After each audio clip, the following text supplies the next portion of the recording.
एक जंगल में एक गुरुकुल था जिसमें बहुत सारे बच्चे पढ़ने आते थे। एक बार की बात है, गुरुजी सभी विद्यार्थियों को पढ़ा रहे थे, मगर एक विद्यार्थी ऐसा था जिसे बार बार समझाने पर भी समझ में नहीं आ रहा था। गुरुजी को बहुत तेज से गुस्सा आया और उन्होंने उस विद्यार्थी से कहा, जरा अपनी हथेली तो दिखाओ बेटा। विद्यार्थी ने अपनी हथेली गुरुजी के आगे कर दी। हथेली देखकर गुरुजी बोले, बेटा तुम घर चले जाओ, आश्रम में रहकर अपना समय व्यर्थ मत करो, तुम्हारे भाग्य में विद्या नहीं है। शिष्य ने पूछा, क्यों गुरुजी? गुरुजी ने कहा, तुम्हारे हाथ में विद्या की रेखा नहीं है। गुरुजी ने एक दूसरे होशियार विद्यार्थी की हथेली उसे दिखाते हुए कहा, यह देखो, यह है विद्या की रेखा, यह तुम्हारे हाथ में नहीं है, इसलिए तुम समय नष्ट ना करो, घर चले जाओ और वहाँ अपना कोई और काम देखो।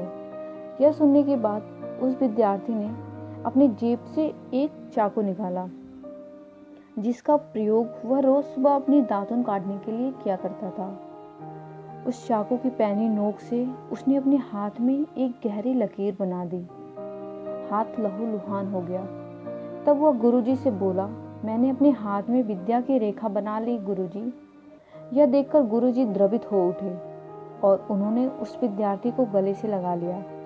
गुरुजी बोले, तुम्हें विद्या सीखने से दुनिया की कोई ताकत नहीं रोक सकती बेटा। दृढ़ निश्चय और परिश्रम हाथ की रेखाओं को बदल देती हैं। दोस्तों, आप जानते हो वो विद्यार्थी कौन थे? वह विद्यार्थी आगे चलकर महर्षि पणिनि के नाम से प्रसिद्ध हुआ, जिसने विश्व प्रसिद्ध व्याकरण अष्टाध्यायी की रचना की है।